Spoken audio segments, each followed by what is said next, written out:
Welcome, horror fan, to HHN 365, a Halloween Horror Nights podcast. My name is Duff, and as always, I'm here with my co-host, Jess. What's going on, Jess? Oh my god, I wasn't just Jess this time. I made it. In 2026, I'm moving up. You know, I bullied you a little bit before we started recording, so I figured I should tone it down at this point. Be a little nice, you know? I appreciate it. It'll be gone in about 10 seconds, guys. Don't worry. Oh, absolutely. I can't wait to get back into our normal groove. Anyways, before we get into this episode, you should follow us on social media. That's Twitter, Instagram, and YouTube at HHN365, and our TikTok at HHN365pod.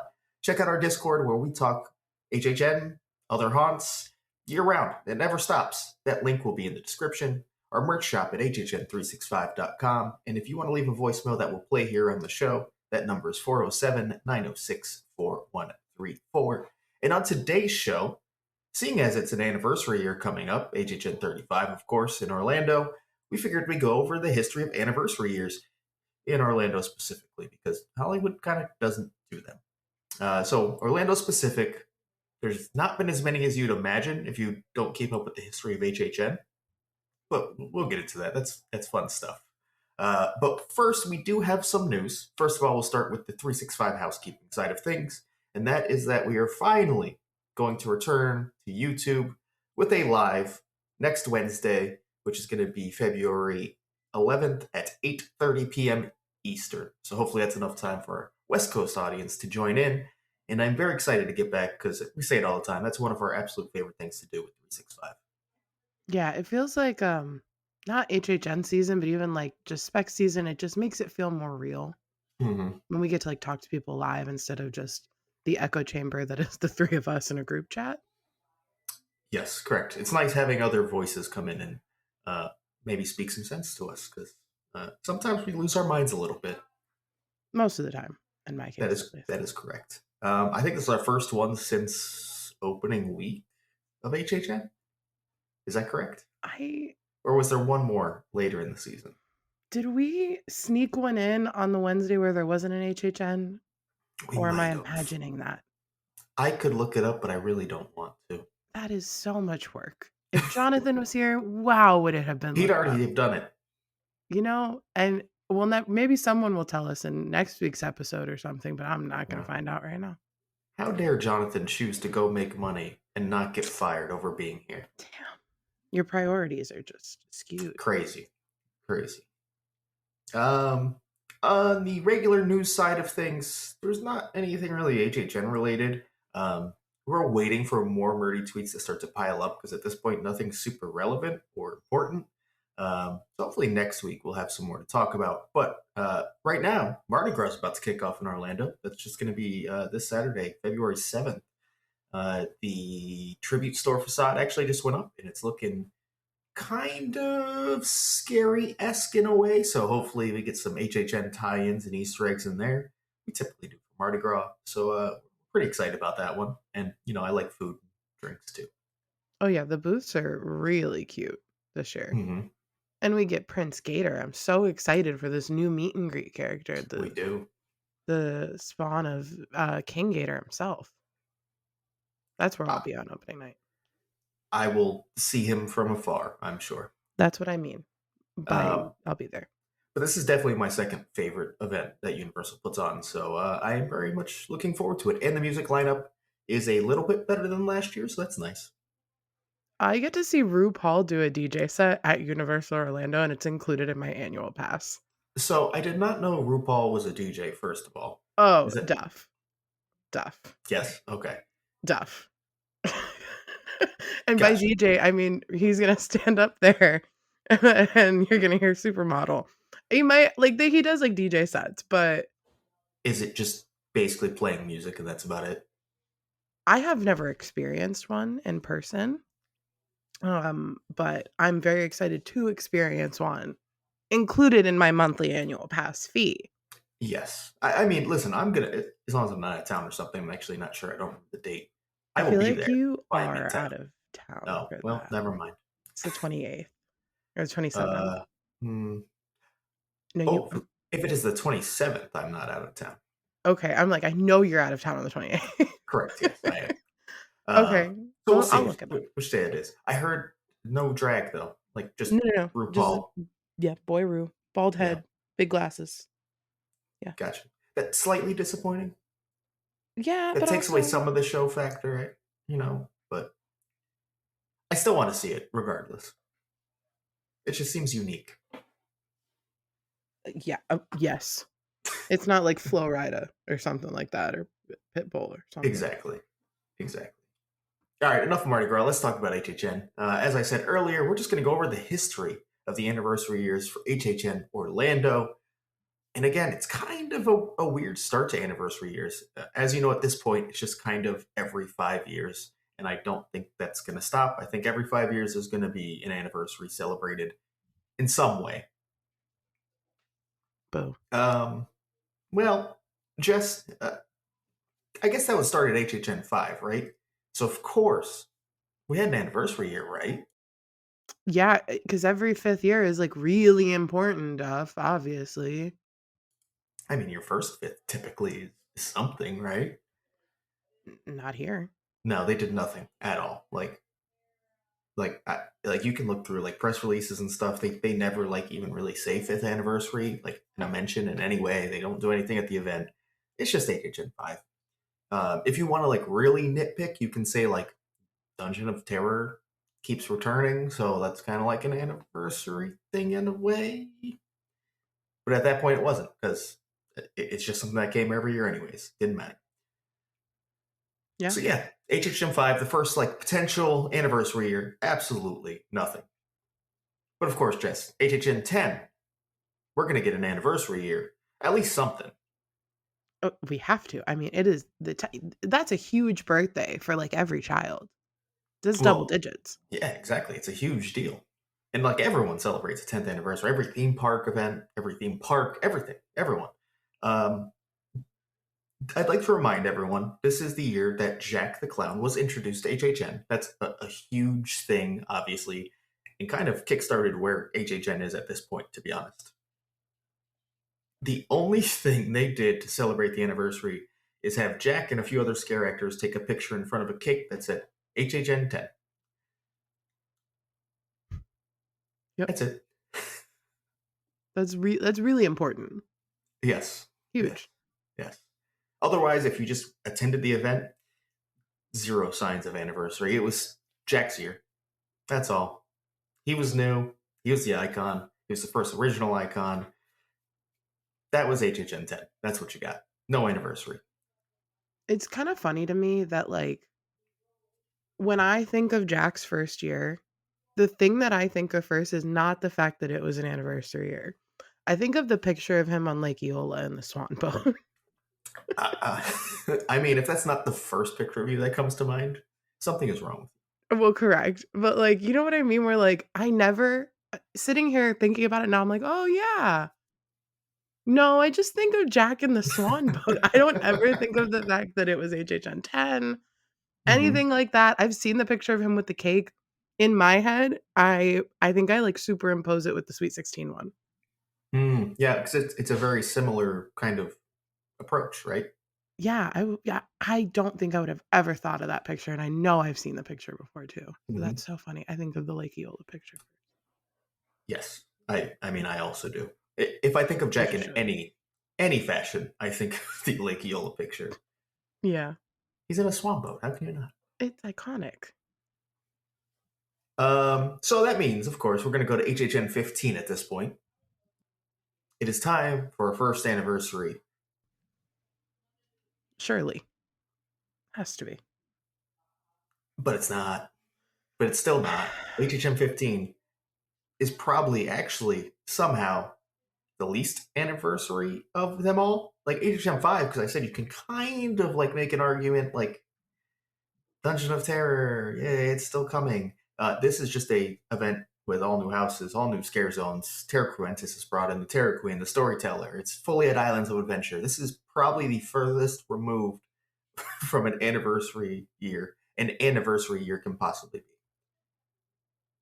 Just no reference. It's completely separated from HHN's past, fully. And did that make for a great year? Yeah, yeah, probably. I wouldn't know. This was the year before I started going, but if I could go back and see any one year, this is probably the one. So amazing year. no anniversary. Crazy.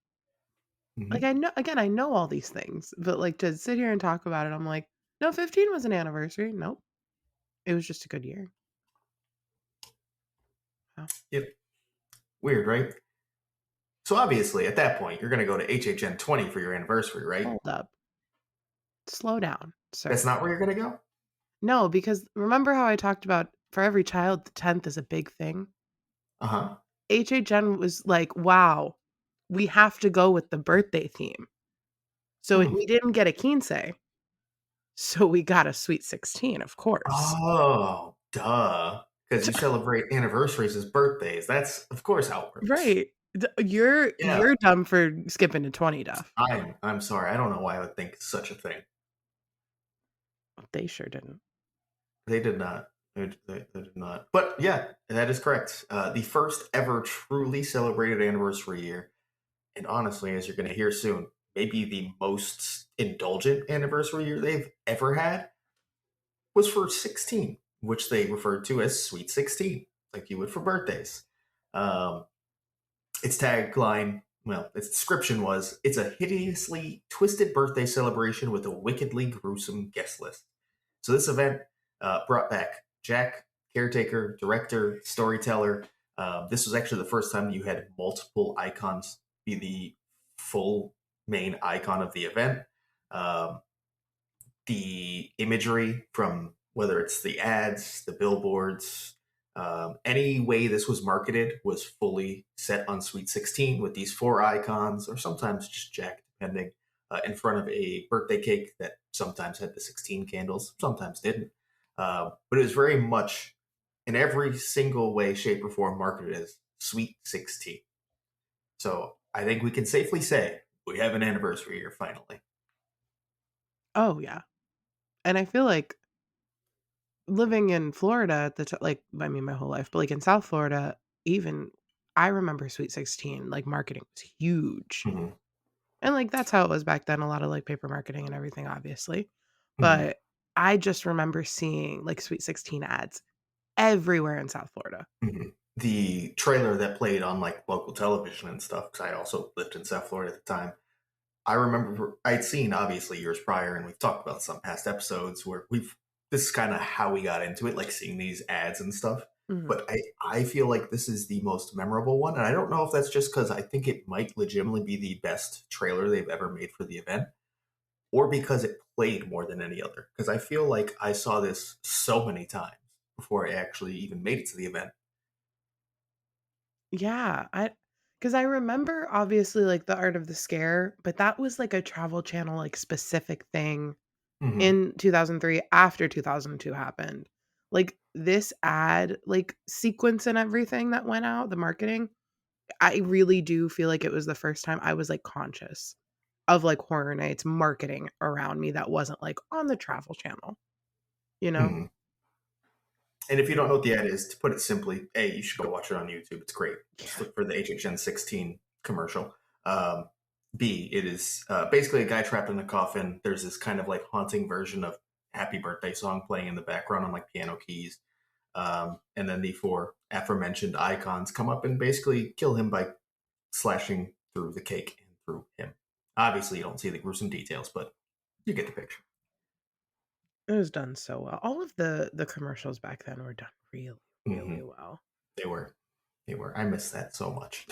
So although I do like some of the modern ones, the kind of story and longer takes they have Mhm. are pretty cool. I'll give them Yeah, I miss these though. that. Now, I did mention also that this might be the most kind of in-depth anniversary year they've ever done. Like they truly celebrated the event more than I think they ever have this year because every single house was either a sequel or prequel.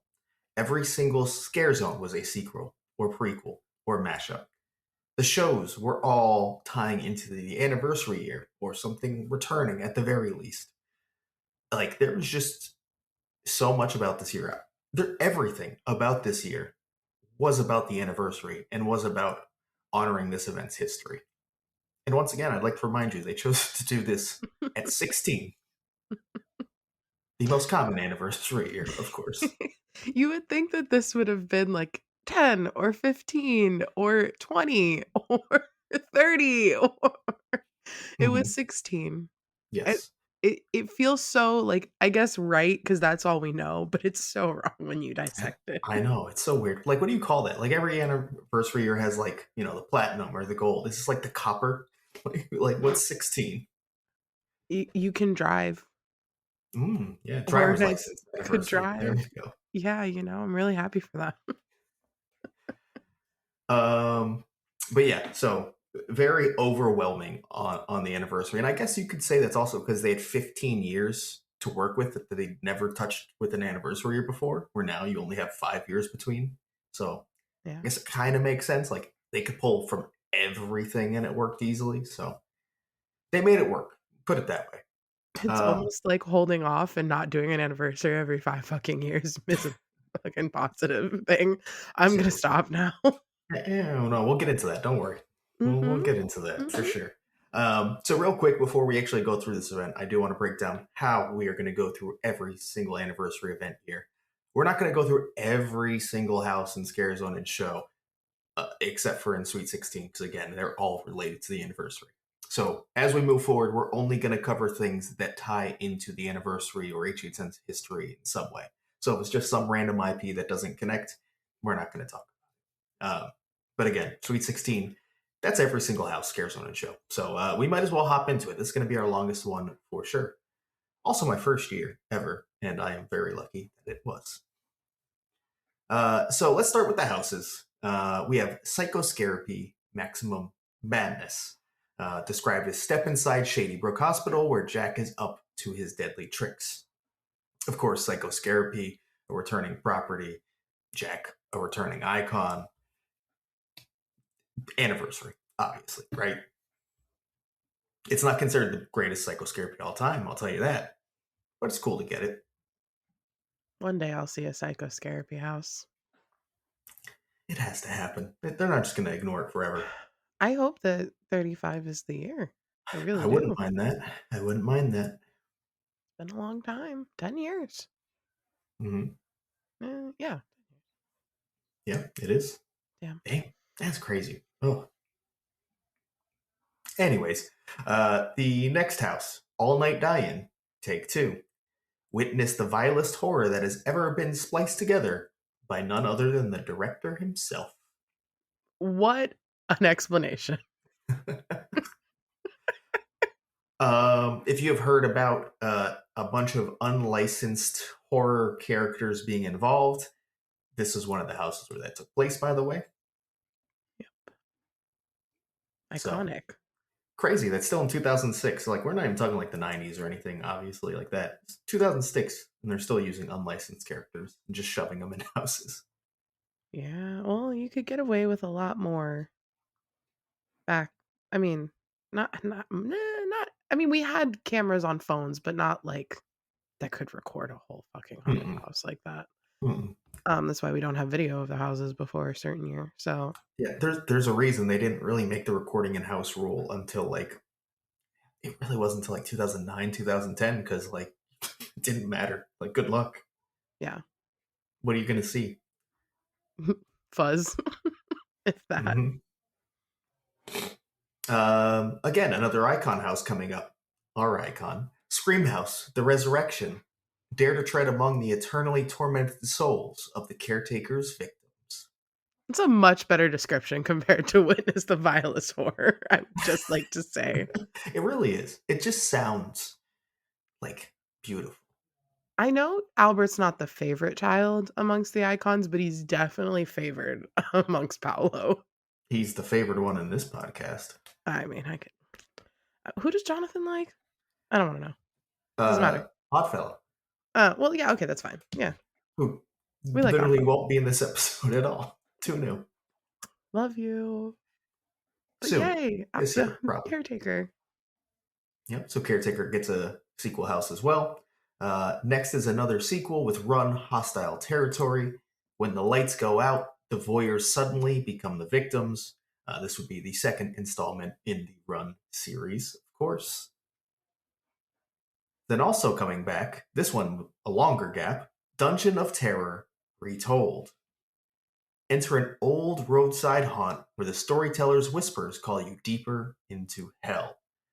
So obviously, kind of a retelling there, or a retcon is probably a better way to describe it. Where now uh, the storyteller is taking the helm of Dungeon of Terror, but that had happened with the other IP icons anyways before, so nothing new really. Yeah. And this is kind of a series that people are waiting for to come back because Dungeon of Terror obviously huge for the first better half of a decade of HHN, and then also returning here at 16. Since then, no Dungeon of Terror. Kind of Yeah. crazy. That is kind of shocking. Hmm. Hmm. Interesting. And actually, the next two are kind of in the same realm where it had been a Hmm. while, and they're kind of part of the earlier history of HHN. But these are actually going to be returning IPs that were directly meant to tie in and reflect back to their time in HHN. The first one being Psychopath, the return of Norman Bates. Unlock the door into the macabre nightmares of the pathological killer, Norman Bates. Pretty straightforward, and it was basically a psycho house, kind of matched up. That's about it. Cool. Also, I didn't put this in the notes, but looking at it, I makes me remember this is the first year of the Sprung Tents as well. This being in Sprung Tent 1, so Oh 16 yeah. brought a lot of really cool things, and there's going to be more as we get to the end of this segment as well, where you see 16 really kind of almost reinvents HHN in a way to a bunch of stuff we still have today. Wow. And then in Sprung Tent 2, we have my first house ever, unfortunately for me, People Under the Stairs under construction. Welcome to Home Sweet Hell, a house so demented that even its incomplete walls bleed. If you don't know about this house, it tried to repurpose the headlamps from Terror Mines in HHN 15, and it was bad. It was bad. It was This is really the bad. house that always gets me confused because I swear you went to 15 and went through Terror Mines because I refuse to acknowledge that it was people under the stairs under construction. And Jonathan and I will gaslight each other. I'll be like, no, no, it was 15. Remember Terror Mines? And he'll be like, yeah. Oh my God. No, Dutch been through Terror Mines. And you're standing right there going, no. No, I have not. But People Under the Stairs is really iconic for the event and the history of the event, the Hmm. first IP. That's all the good things I can say because that's all I've really ever heard. But, something that I will acknowledge was really important to the event at one point, but I Hmm. really hope we never see. Yes, it was huge. Like it obviously is an IP driven event, at least from a marketing perspective at this point, right? So Mhm. um, without People Under the Stairs, I'm sure they eventually go somewhere else. But technically, it started it all. So huge deal. Yeah. Not this version though. Definitely not this version. No. No, no, no, but the first one, like, used the sets from the movie, Hmm. like, really cool, like, history in the first house, and I guess Yep. the second one because it just returned. But, not this one, Definitely not this one. but there's history in the sprung tents. They got bones there. Exactly. Still going to this day. Yeah, shockingly, honestly. Yeah. Past their expiration, that's for sure. Many a hurricane they've survived. You know what? They are strong. I give them credit. They're holding in. I'm not knocking them. One of them probably still smells like burnt plastic, though. Maybe Yeah, it we'll should see. get torn down. Yeah, we'll see. But that is it. That is the seven houses that HHN 16 had. Again, the scare zones, all related to past series or properties that came to the event. The first being Blood Masquerade, which was a sequel. Vampires, beasts, and demonic freaks prowl the streets in search of prey. This was a sequel to Blood Vampire specifically, so house scare zone transition.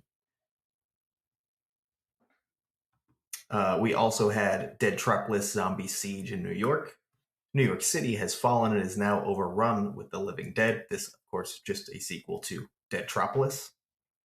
We had Harvest of the Souls in Central Park. Here are the creep creatures in search of human souls to quench their unnatural thirst. This was a sequel to Field of Screams. And then we also had an unofficial scare zone, Horror Comes Home, And this was just kind of a representative of the event's history fully. It was in Hollywood.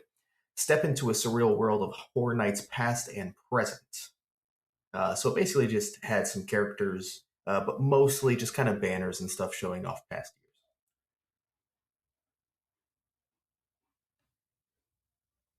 Wow. I don't really have much to say about these scares though. Horror Comes Home is actually kind of the one that I have actual memories of the most. Just seeing like past characters and stuff that Mm. like I had researched and was nerdy about on forums and shit. Now in front of me, it was very cool. Now, House of the Scare Zones, all related to the event, history and sequels and prequels and all that. Okay, you can make that work. How about the shows? Can you make all four shows? Yes, you can. They are all related to HHN history in some way or another. The first being The Arrival, which was on Mel's stage. Nefarious darkness brings forth ashes of Horror Nights past and summons truly iconic evil. Jack, the caretaker, the director, and the storyteller joined to host the greatest Horror Nights ever. And this was basically like the kickoff show for the event each night. I feel like there are videos of that. There are definitely videos of That's that. the one. Yeah. Okay. I'm And it like, was, I've and you can see definitely. them clearly because it was still light out. At Yeah. least earlier in the season, it was. So if you want to see those, they exist. Hmm. This makes me want to Also, watch these. and actually, it's really fun too. I wish they still kind of did it in that style. It's kind of weird that Darkness, a random IP character, has come in to like host this event, but it works. It's Yeah, cool. that's okay. Good enough.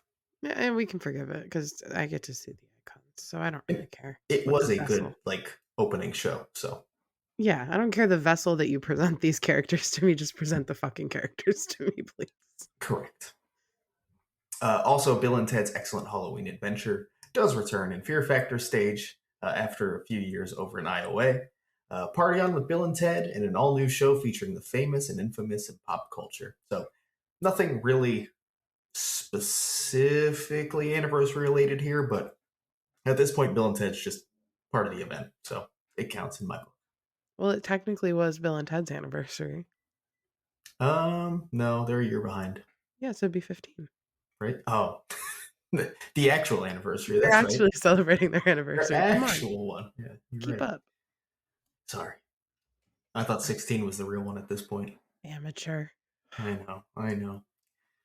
Also, Robosaurus returns in New York. The mechanical monster returns to wreak havoc on the now zombie overrun city of New York. Uh, Robosaurus, if you never got to see in person, looks kind of ridiculous on camera when you like watch on YouTube or something. In person, it's actually really fucking cool and impressive. I'm not gonna lie. I'm so happy I got to see it You know, because I'm pretty sure this was his last appearance at HHN too. Not his last appearance ever, but yeah. at HHN. Robosaurus, I recently was having a conversation with somebody, and it relates to Robosaurus, but not in the, I guess in the way you think. I was explaining how, like, I don't want to watch like monster trucks on TV, but I'll go to Monster Jam and I'll get a beer and I'll have the best time ever. Hmm. That's how I view Robosaurus. Yeah, basically. It's the same shit. Yeah, I'll watch like cars jump over cars and crush things. I'm not gonna watch it on TV. No, absolutely not. It's not for me. And But Robosaurus is even better because like you're not in like a stadium. You're just standing on the street while he's there, and he breathes fire and shit. and you could just like go get a beer from Finn's. And that was back when there were like 7 smoking sections in Universal. It was I'm just not a giant bitter. smoking section. Let's be honest. Literally the whole I remember going with my parents and being so mad at how many smoking sections there were at Universal. But not when I need them. Nope. I'm done. I'm done. We're not gonna hear about this all year, I Sorry for your promise. loss. I promise. I survived. But then there was also a Lagoon show. That was Sweet 16, the director's cut. Relive Universal's horror history in this special Horror Nights version of Universal 360, presented by the director. So first of all, I don't think this was a very good show. It was kind of on like those like bubbles they had out. I don't know if you guys have ever seen photos of those, but they're like these giant bubbles out on the lagoon where they projected and sort of used waters. They're not water screens, but there was water effects and fog. Um, Wasn't very good, but it was cool that they fully tied it in the way they did. I fully blocked those bubbles out of my head As you until should. you just brought them up. Mm-hmm. Wow. Yeah. Yeah. We should make a shirt with the bubbles on it. Hmm. No? It's not a I hit? mean, listen, I wouldn't even buy those, so probably Wow. not. I was gonna say we could put like never mind. Okay. Not No, go everything can ahead. be a No, hit. go No, ahead. no, No, no, yeah, it's yeah, okay. no, It's okay. no. I want to hear. So it was Universal 360 presented by the director. What was the website like, Duff? What was the, oh, are you trying to move on? Yeah, Yeah. please tell me about the website. I I don't didn't want to want talk about to. Okay. the bubbles anymore. All right. So yeah, of course, back in this time, there was interactive websites. And basically this year, it was just fully an archive of HHN history. Um, the websites were always great when they were interactive, but this specific one, as like an HHN nerd, I don't know if anything was better. It was so good, so good. The answer is no. Nothing Correct, was better. I remember this. correct. I remember being at home being like, "Oh, I wish I was brave enough to go to this."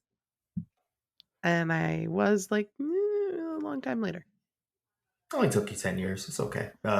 11 years. I know. It's okay, but I do remember this website, and I do miss when the website wasn't just a tab on the Universal site. Hmm. Yeah. Unfortunately, I don't think that type of marketing just does anything anymore. So, is it justified from a business perspective? Yeah, unfortunately, it probably is. I get it. I just But don't I like want it. it. Yeah. Correct. Correct. But like we were talking about earlier, how these were the first year for the sprung tents, and they kind of introduced a lot this year that kind of carried through the event history. This was also the first year for unmasking the horror. This was the first Yes. year of Scream early. So not quite Stay and Scream yet. Actually, more like what our current Scream early tickets are, which they moved away from and now have come back to. So kind of a way to do Stay and Scream, but you accessed, if I remember correctly, Islands of Adventure, and then had direct access through into HHN. Oh, So I think it was like a 3 hour period before the event started. You'd be at IOA, and then you'd have a separate access directly into HHN at studios. that's And fun. it was a $10 ticket. Oh, that's even more fun. Don't even get me started What is it? on 55 this year? Is that what it was? we should have gone like full catacombs and put the pricing of every anniversary year. Mm-hmm. Because hate loved that part of listening to how cheap it used to be. And if you had a pack of Pepsi, oh my God,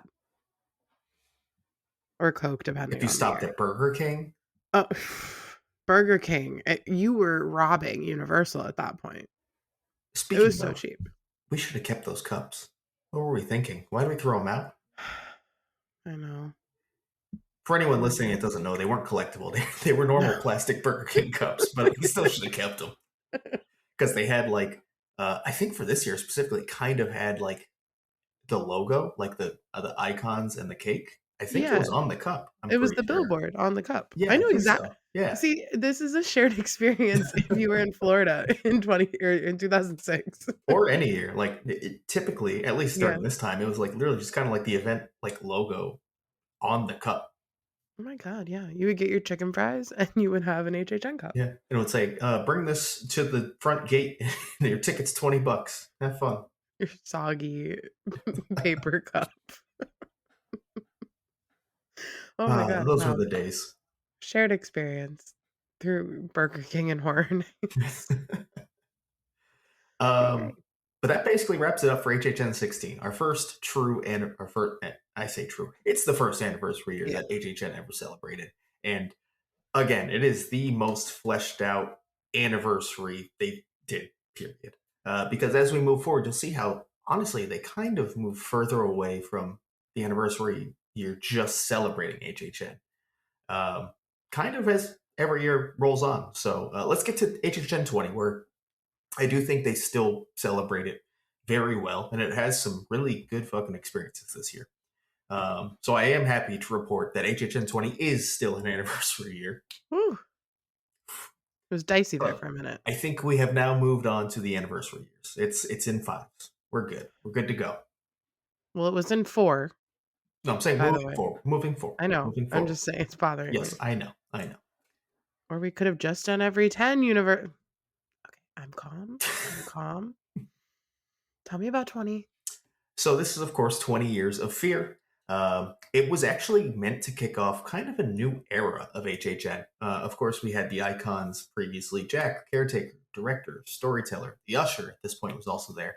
Um, this year, they introduced Fear, who basically had been controlling them all along, and those icons were his heralds. Um, at this point, we know about his lantern is kind of where he can store them and sort of like a power source in a way. It's not even fully described exactly what the lantern does, but the icons are stored there and they kind of have their realms in there as we learn later on. But they are Fear's heralds. So Fear is controlling this event. He's controlled everything that's ever happened at Halloween Horror Nights, and it's meant to move the story forward. As we all know, that kind of doesn't happen, and they just revert back to where they were and say, fuck Fear. But that's okay. Let's talk about where we were at HHN 20. Um, so the houses, they were not all related to the anniversary year, so that's already kind of a step down in that sense. Um, but I do think they have the best ever anniversary house. And I'm going to kick it off with Horror Nights, The Hollowed Past. Halloween Horror Nights, the name, brings with it millions of tales, each filled with thousands of screams. Millions of tales? Only have thousands each. Okay. Now you have the opportunity to travel into a realm where Horror Nights isn't just an event, but a reality. So basically, this is a house that takes place in the Universal Prop Warehouse. It kind of brings you through the entire history of the event, like chronologically, like has banners showing one, two, three. Really fucking cool experience to feel like you are actually, and they detailed it very well. You feel like you were in a prop warehouse, which is kind of easy when you're in a warehouse, I guess. Um, but this featured scenes from Treeks and Foons, Scary Tales, Once Upon a Nightmare, Body Collectors, Collections of the Past, Dead Exposure, SS Titanic, Horror Night Nightmares, and then just had props from basically every property they've ever brought to the event. So it was just decked out with Easter eggs from event history. And I thought this was the coolest way to experience it because the way they did it is so you walk through the warehouse at first, and then you go through the vortex tunnel, and it's supposed to be you entering the lantern. So now you are still in the warehouse, but you are also being transported to different scenes from these past houses. Such a cool way to show the history of the event, but still make a very scary, fun experience. This is like one of my Wayback Machine houses where people are like, but it's just an anniversary house. And I'm like, but it's like the perfect anniversary house almost. Like the way it's presented as someone who didn't experience it. But I love like the warehouse concept with all of the banners and all of the Easter eggs, and that's part of the reason why I really liked like Carnival Graveyard in 2018. A lot of people Mhm. didn't like it, but I liked that like aesthetic of like you're overwhelmed of things to look at, and when it's all stuff that's history, like that's the shit I eat up. So, I wish I could have seen this. It was basically another way to take on like a museum kind of aesthetic, Mhm. but obviously just being stored in a warehouse instead. So absolutely loved it. Again, for me, my favorite anniversary house. The best way to mash up the history of the event they've ever Just a had. little jealous. It's fine. They also did bring back another series, Psychoscarapy Echoes of Shady Brook. They say truth is a far stranger than fiction, and it happens that in this instance, they happen to be correct. Although Shady Brook stores have indeed been closed for the last 15 years, the place is still very much alive with all the criminally insane souls that have ever walked its halls. So this was the third entry in the Shady Brook series, and for a lot of people, is the best entry in the Shady Brook series. So, I mean, come out here with one of the best of the most iconic HHN series there are, knocking Psycho Scarapy out of the park after having a phenomenal mashup anniversary house. What else do you need, to be honest? Right? Well, And then there was one more, and that's going to be Legendary Truth, the Wyandotte Estate. So this was not like a sequel or prequel to any existing house or scare zone. However, Legendary Truth, as you probably know, was kind of brought into the lore for HHN Reflections of Fear and Bloody Mary's story. So this is the first house that they received at HHN. Also another very good house as well, and kind of has kicked off. Now we're getting to with Legendary Truth, which, as we've seen, move forward with HHN and also just kind of in the park permanently as well. yeah. We got a glimpse of that in Carrie, right? Hmm. Yes, Okay. yes, we did. Did we skip over Havoc for a reason, or did you? That's not supposed to be there. Oh, okay, heard. I was like, why is that there? I mean, Havoc is on Yeah, a certain that map that right now. that that was a copy and paste error. That's not Heard, supposed heard, to be heard, there heard. So because that is yeah. the first in a series. Oh, Yeah, oh. Why did I think it was older than it was? Okay. yeah, no, 2010, first year for Havoc. Well, it doesn't matter because it was not a part of the anniversary. Well, it was, but Correct. Yeah, that you know what I was mean. Yeah. the Wyandotte Estate. Yay! Yeah. So we had three houses this year that were fully tied in to be part of the anniversary itself and not something completely separate or original from that. Okay. However, for scare zones, we also do have three experiences where they fully tie into the anniversary in one way or the other. The first of all is definitely for the anniversary year, and that's HHN 20 Years of Fear, which was in Hollywood. Step into the shadows of the last 20 years of fear, move toward the lantern, and encounter the most frightening characters of Halloween Horror Nights past. So this was actually very similar to what they had in Hollywood for Sweet 16, where it was like kind of literally just walking through the past. There was banners, um, scare actors representing past years. Yeah, very similar thing to what we've seen moving forward for anniversary years as well. I thought this one was executed fairly well as well. So This is the 20 one years that of had fear. the big double X's in it, right? Correct. Yes. Okay. That Yes. another iconic like visual from Mhm. just being one of the people online creeping around, not going to the event, but trying to consume all the media. Yes, that is the one. That was probably the most iconic visual they had. Yeah, with Fear and everybody, yeah. Mhm. You all have seen Fear. I hope so. Forgot his other Adder Adaru. that's the name. Yeah, that guy. We've been in his lantern. Come on. Speaking of that guy, at Mel's Drive-In, so literally right next door, we have Fear Revealed. The souls of chaos, death, sacrifice, mythos, and vengeance, um, the icons that we talked about being his heralds. He created them and gave them terror, each with a part to play. They fulfilled their tasks. Their malice provided him bone, their rage gave him blood, and their terror fulfilled his soul. What has been 19 cycles for some have been eons for him. He's waited patiently for the final piece, and now on the 20th cycle, he is revealed. So Base goes away to show off fear more than anything. So it's almost an extension of 20 Years of Fear. Actually, it kind of fully is an extension of Yeah. 20 Years of Fear, to be honest. Um, but kind of cool that they labeled it as its own thing, as it was kind of a separate experience that they built out as well. Huh. It's giving very the vampire scare zone into Mel's zombies this year. They're Mhm. separate, but where does one end and one begin? Except Yeah, this was actually fully like themed together. they actually work together. Yeah, Yeah. unlike Hey, what we had. the Come on, zombies were just skating at the come. masquerade. Is that what it was? Listen, man, I had a lot this past year. I cannot be critical anymore.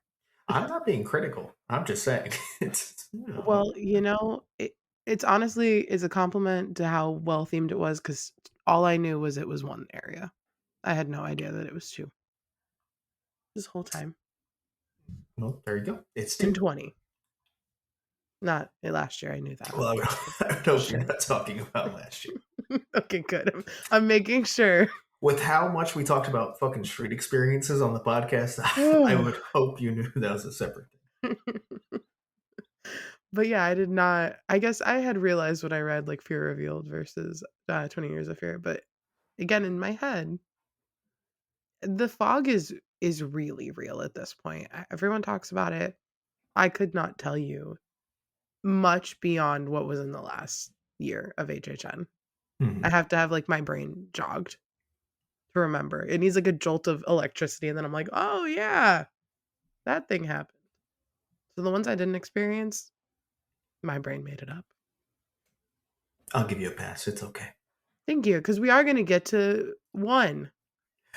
We will get there. We're going to We're get to actually the not. one. We're two away. We're not that far. Well, I have a lot to say about the next one when we get there too, because Ooh. I just have a lot to say about it. Okay. Good.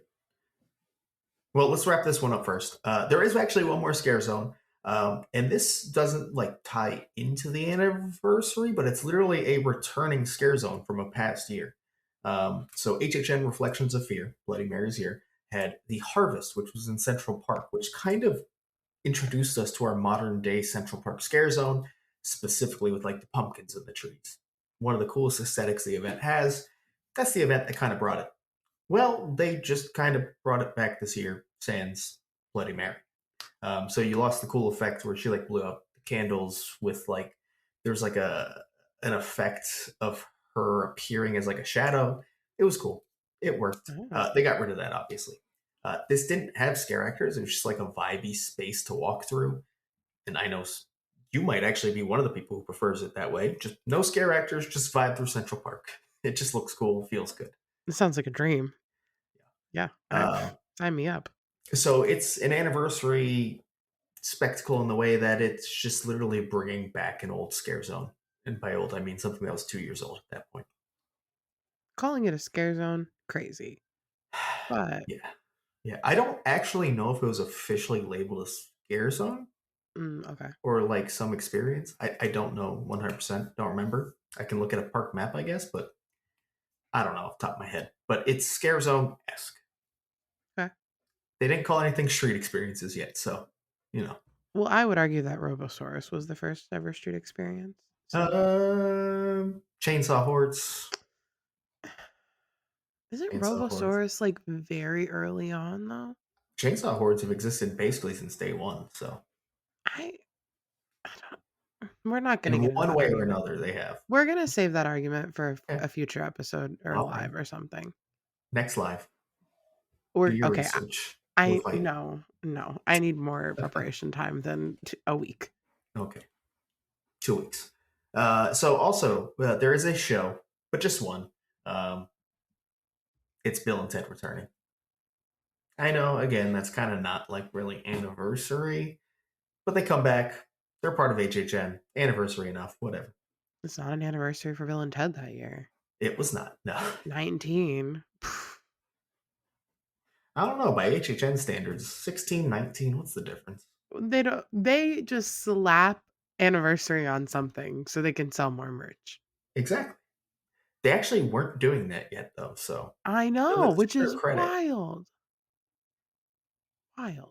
actually, I'm gonna bring that up a lot in the next one.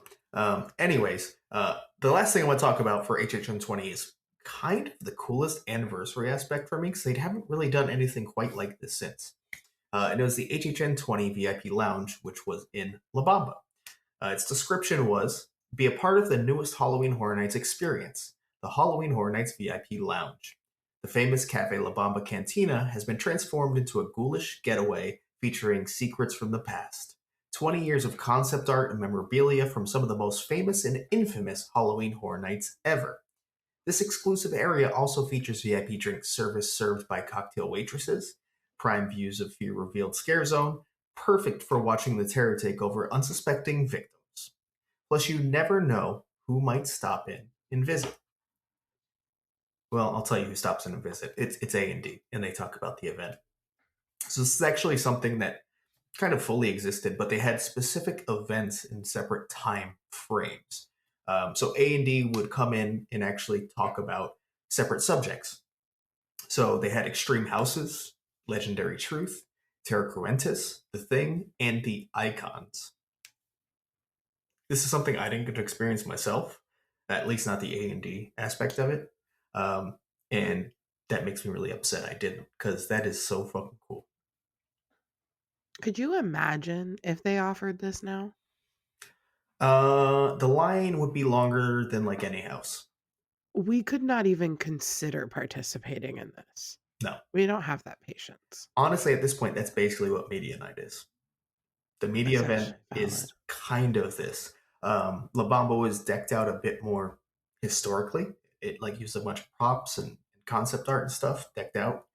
Um, but the way they just kind of showed up, like, here's this date, we're going to be here talking about this subject. And that subject is Terra Quintus, for example. That is so cool. So cool. How do you get into this lounge? I believe it was paid. Okay. But Of I'm pretty sure course. it was paid, but I don't fully remember. I assumed, but I don't Hmm. know. Back then, they would do cool shit where it'd be like, oh, if you, I don't know, Twitter password, Hmm. you know, I got to do the cool thing in 27. Yeah, you did. I got to do something back in the day when they were still doing shit like that. I guess the last no, That 28 was the last time they did was, something. yeah, that's true. Yeah. Yeah, bring something like this back. I mean, especially if it's like paid, people will pay. Come on, Yeah, for cool experiences. I'll pay. We are people. It's us. True. But not premium scream night. No, not that. No, they made Although, that not fun now. we'll see what they do. Um, Okay. I guess there is one last thing I'll say about 20, and that's that canonically, it kind of ends that the icons have returned to Fierce Lantern, so they've been tucked away. Again, kind of shifting to a new era of HHN where Fear is kind of the master of all of it. Well, HHN 25 comes and Jack is the main icon. They said, fuck the Fear experiment. He's out of the lantern. He's Fuck our the icon. fear.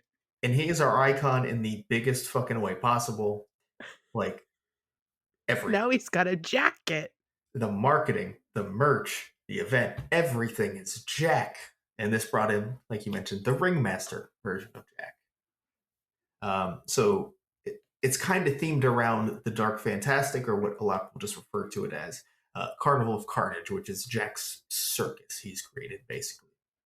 So that's why he's the ringmaster of this circus that you are now entering, similar in a way to HHN 17, Carnival of Carnage. Iconic. Absolutely. This whole year is iconic. And that's what I meant by I had a lot to say about it. I I'm pretty sure I've told the story on this podcast. I was standing outside the gates, like hemming and hawing about going into 25 and buying a ticket. And I didn't, and I regret that. I mean, you probably should. I know. Thank you. Thank you very much. But my sister went. She was terrified, but she holds that over my head to this day. Mhm. I did not go. I should have. Look at me now. You would have never guessed. But Would have never guessed. this is iconic. Like 25 is an iconic year, even if you It didn't live is. in Florida. And I do want to clarify, I said this brought in his ringmaster phase. He was technically a ringmaster in 17. Ringmaster is a specific look he has Hmm. that was specific The to 25. And red the leather aesthetic costume. it was amazing. Oh, yeah. I love it. I love it so much. And also, we just got to see so much Jack because of, we'll get into it, but the show in the middle of the street. Yes. Everybody was posting clips of Jack Oh, yes. and Um, Chance. which we haven't talked about yet because really not featured anniversary wise until this year, finally. Yeah. She didn't show up until 17, though. 17. Yes. So, Yeah. Could have been in 20. mm, no, they didn't respect her. It's okay. Let's start with the houses, where of course there's a few. There's mashups, there's sequels, there's repeats. Starting with the main mashup, kind of akin to what we just talked about with Horror Nights: The Hollow Past. This year, that brings us Jack Presents 25 Years of Monsters and Mayhem, which I know a lot of people think is the best mashup, and a lot of people's like favorite house of all time, or like very up there. Mm-hmm. Um, the description is Jack is back to bring back some of the most terrifying moments over the past 25 years of Halloween Horror Nights. Some past houses with scenes included The Forsaken, Scream House, Nightingale's Blood Prey, and Gothic. Wow. What a list. Yep. So this was a bit more of a direct mashup and didn't tie so much into bringing it to a specific location. It still had a separate aesthetic of its own that tied it all together, um, but kind of goes more just generic mashup than 20's version. I But see. look at the houses that I named as well. It gets the Right. addition of Nightingales and Gothic and Forsaken. Like obviously, 21 was such a good year; it can deliver you an entire anniversary house of its own. Yeah, that is crazy. But I guess, because 20 was such a good anniversary. Mhm. That's what I don't know. This is another one where like I know I said like the Hollowed Past or yeah, whatever. But like this is like the one where I got to see most of like my way back houses, Correct. like Gothic and stuff like that. In videos, because this was one of the first times You we can got like actually see it. Yeah. clear videos. Like there is such a clear video, obviously taken from somebody's hat of Mhm. Run that we'll get to. But there's also one from the same account of this house. So like getting to see like Cindy's in this house. Mhm. Cindy got to be like there's just like little things and then Gothic obviously, but like this is also like a perfect anniversary house to me that like listen, I don't need nothing until 50. I'm good. I know I didn't get to see either of them, but they're not going to be perfect. It's okay. No, they will not be. Was Already this done. perfect? No. I didn't get to see it in person, so I can't say that. But you can, I guess. No, this is the only year I've ever missed since I Oh started going. yeah. So no, I did not see that in Oh person. my. Never mind. Yep. Wow. How sad. I know. I got the closest. I was outside the gate. I mean, I'd walked out of the park once Oh, I went like during for the the event. day. I had my AP by That then. was close. Yeah, that's about it. But yeah, so that's the like mashup anniversary house they had this year. 25 years of Monsters of Mayhem. They also had a completely returning house. Actually, the only time Orlando has ever just fully brought back a house. And that's in American Werewolf in London. I don't have much more to say about that. It was a great house at 23. People did not love that it came back to 25. Don't bring houses back in Orlando. People will riot. That's what they learned. You And they can't have call us not done it spoiled again. when you set the precedent, Universal Orlando. Correct. Yes. Yes. To Sorry. never do that. Like even like going back to like the original years, like Dungeon of Terror switched up and these returning houses switched up. This is Mhm. the same house and they changed a scene a little bit. And they're like, yeah, no, not enough. Sorry. Yeah. Yeah, I'm sorry. I said what I said. Moving on. Body Collectors gets a house of their own with Body Collectors Recollections. The Body Collectors have returned, descending upon Shady Brook Asylum to collect the human parts they require. Screams echo the hallways as blizzard rages outside, while blades swirl inside. So the Body Collectors getting a house like this, pretty fucking cool. Gotta say. Would love to see them return. Yeah. I say this all the time. I have never gotten to see them. I would really like to see them. I'd like to see Shady Brook. I would like to see like there's just a lot of things that have not popped up in Mm. the I I guess 9 years, but I don't know how many years, whatever. I've been going to the event at this point. Year You versus see? event. Whatever. Thanks COVID. There's just like I haven't gotten to see these things and they are iconic things. So, Mhm. I'm just I'm holding out for one thing this year, Universal. I don't know what it is, but you're gonna give us one. I feel it. Yep. I hope so. Body Collectors would be great. Shady Brook would be great. Yeah, Cool with all of it. something. Not this next one though. Run, Blood, Sweat, and Fears. You've just been selected as a contestant on Run, a brutal TV show where everyday people are stalked by skilled assassins. Just remember, the more horrifying your death, the higher the ratings. Yeah, so of course, another entry here in the Run franchise. Not the first time they've done it for an anniversary purpose, and not the most beloved Run, that is for sure. I feel like the positive things I have about this one is, like, Matt and Quinn Yes, and their love of, I like, agree. because the whole, like, gag was, like, the assassins were all from different countries, so, like, you had the different rooms and I know they really like, the Canada room and the Mhm. German room. Those seemed fun, but, like, beyond that, I don't think I would've been all over. You know what this house feels like? This feels like a Jonathan house. Yes. Now, I will say, I think the concept is really cool to kind of switch it up and make it more campy and kitschy. Mhm. Also, this had like a really cool pre-show video projected outside on the building. Also, a really nice touch. We need more of that. Mhm. But yeah, the tone just didn't seem to work for most people, unfortunately. Yeah.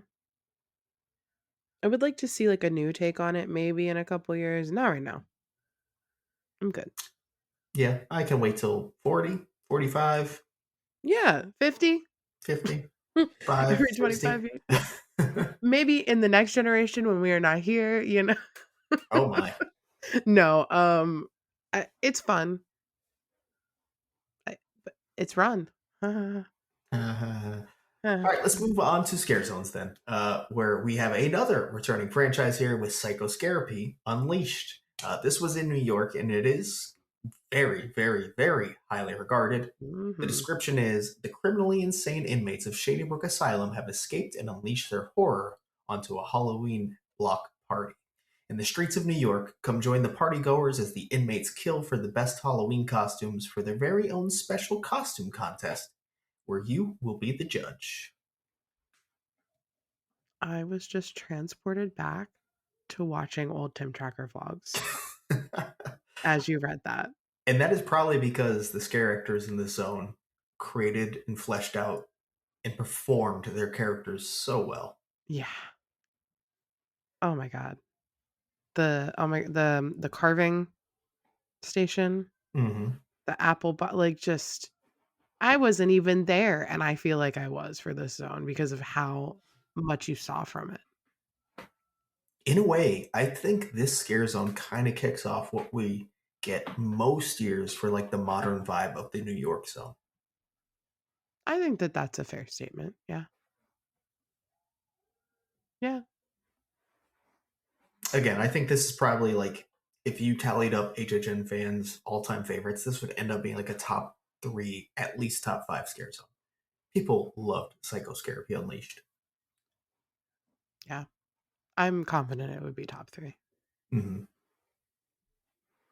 But this year was actually kind of stacked with scare zones that people Mhm. rave about. The next one we're going to talk about is Icons, HHN, which was in Hollywood.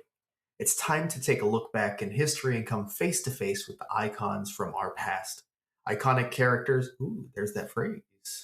They were ahead of their time. From the event's 25-year history, such as the caretaker, storyteller, the director, and more, will be found roaming the streets of Hollywood. And this was more than them roaming the streets. They had like stage performances of like their iconic kill as well. And I think that's one thing that's kind of ingrained in every fan, at least every fan that was there watching on YouTube, whatever it may be, ingrained in their memory. Like there's just so much content of the iconic kills on their stages. Yeah. Oh, yeah. That's for a lot of people, that was the first time I got to, like, see these kills happen beyond, like, a marketing campaign or something. 'Cause I didn't get Hmm. to go through the houses, so I watched a lot of that, and it's in the brain. That's what I think of when I think of the icons. It's funny, I don't even think of, like, 30 where I was face to face with them. I think of the zone from 25. Hmm. And I think it might be the best single representation you can kind of get of a mashup of the icons specifically. Mhm. You didn't get them all though, of course, so I guess that kind of brings it down a little bit. But seeing the caretaker get his kill, the storyteller get her kill, the director get his kill, and the director is very iconic on that stage. The bathtub kill, Like pulling that Mhm. off over and over and over again, very cool. Yeah. But we're gonna keep going. Scary Tales, Scream Punk, and Plaza of We the have to. Stars. Oof. This year, What? we're bringing to life our most horrifying Scary Tales characters with a new twist. The steampunk inspired steampunk. They're spunky. Oh, it's terrible. No. The steampunk and No. way. Not You again. know what I mean? Inspired version of Scary Tales is sure to leave you screaming. Oh, we're Ugh. screaming, all right. Hey, their spunkiness leaves you real screaming. Oh my Oh yeah. god. Whew. Not you did it 3 times, 2 times. Yeah. Yeah. I'd say this is probably the least loved of the ones I'm gonna mention, but Yeah. still very iconic appearance. The aesthetic stands out for sure. The steampunk was steampunkin'. Yep, and that big old set piece in the center. Hmm. Kind of Whatever that. similar layout to the one we had this year. Actually, similar spot. Oh, yeah. Yeah. Didn't look the same, but like laid out the same. Mhm. Very much, in the way. Hmm. Yeah. Mhm. With Yeah. characters around it, yeah. But wow, you wanna talk about, the versions in this zone of some of, like, was it Jane from Tarzan was in there? Hmm. Really looking like the Disney one? Hmm. Pinocchio Wow. Oh, also. yeah. Yeah. The most that I They. think they've done it. Mhm. It was whew. Yeah, so obviously Scary Tales is a franchise or series that HHN has had four entries overall, I guess. Um, this is the one that really towed the line with Disney versions of them the most, I'd say. I didn't see the original, so maybe not. But from the ones I saw, yes. I think the original one, what we were allowed to see in, Art of the Scare was very, specific. Because I Mhm. think that if they would have filmed certain things, 'cause I think we only saw, like, Alice in Yeah, Art of the Scare. so maybe I they think avoided them for a reason, you're saying? oh, yeah. Because, like, there 100%. are pictures, but they're, like, not great. They're from 2002, right. I So, don't know. Somebody let us know. I have so many Scary Tales is like that is a franchise at the event that means a lot to me, even though I've only seen 1 house, mhm. um, because of Art of the Scare, like, and being, like, a huge Disney fan growing up. So if anybody has any insight on that from 2002, let us know. 'Cause I got questions. You should probably ask Matt. Oh, Matt's so accessible. I could just go ask Matt. But I can only imagine his brain fog compared to my bad brain fog. Whoa. Whoa. It's only been 24 years. No big deal. Let me pick your brain when you've been to every event you're ever. And there is one more scare zone, and again, this one's kind of in the consensus, like top 5, 10 of all time. People absolutely loved this, and that's going over to San Francisco with All Night Die-In double feature. Wander down the streets of San Francisco, and you'll come across this theater that has been named Die-In. Due to the gruesome murders that occurred, enter if you dare. Now, if you don't know, this had a very fun gimmick where it had two completely separate casts, one in color and one in black and white. And I think that is one of the coolest efforts they've made, splitting up casts. Yeah. I wish we got something like that now. So cool. So cool. I think, again, this is the year I missed. I didn't actually experience it. I felt like the tone was maybe a little weird, and I don't know if it was the music or something, where it didn't Mhm. like fully hit for me through video. But being in person can completely change that, to be fair. It also was in San Francisco, which is, as we know, my favorite clusterfuck in Hmm. the park. So for me, I feel like the videos in there were very chaotic because of that. So I feel like they could never like really film them well, but also I feel like the disconnect was like the music didn't really change, but the cast, it wasn't like the same characters in black and white. It was like completely different characters. Yes, correct. So you had like the Universal monsters versus like I don't know, Carrie. I can't think of a single other fucking person that was in the full color cast, but they were there. Yeah. Chucky, Tiffany. Yep. Yep. The Purge characters were there. Those guys, they don't have names. The Purgers. Strangers. The Stranger. Yeah. So, like, I feel like, Oh, Freddy and Jason. Duh. oh, yeah, they were, weren't they?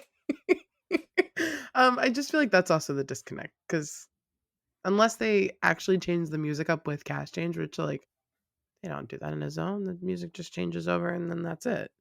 Mm-hmm. So that's probably also why we haven't seen it happen again. Correct. Yes. And also this year, I'm pretty sure everything was like fully licensed. Um, they had the rights to Oh, use every single character that they used. Whereas in this actually was a sequel to Hollywood Drive-In. Or I'm sorry, Hollywood Die-In, which I'm pretty sure a lot of the properties were not as, or maybe they were. Maybe they were all Universal. Maybe it was its prequel that it wasn't. I don't know. But regardless, we've moved to a time where now everything is licensed. good. Yes, correct. Better to not get a cease and desist. Now, moving away from actual scare zones, there were one more aspect kind of in the scare zone realm, and that's Jack's Maniacs found around the park in Springfield near Transformers, and also at South Street. You had the clowns, the rednecks, and the prisoners. And then Jack's Maniacs are basically just crazed enthusiasts for Jack. It's kind of the best way to put it. Yep. Don't know what else to say. So with that, we'll move on to shows, and we've alluded to this earlier, and that's going to be the main show. Bill and Ted's Excellent Halloween Adventure, of course, recurring. It's there. Why wouldn't it be? Yeah. Bill and Ted is back, of course, but I am talking about The Carnage Returns.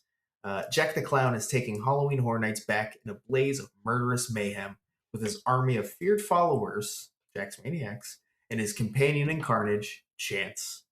Remember, Jack always has the last laugh. And as you said, this is just one of those things that if you're an HHN fan who was around HHN at all in this time, this is ingrained in your memory because the content coming from this was non-stop. Mm-hmm. Yeah. And Every good vlog. because like I think the content in this show is something they should do more of. Please. I thought we were gonna get it for 30 or something like that. And I understand.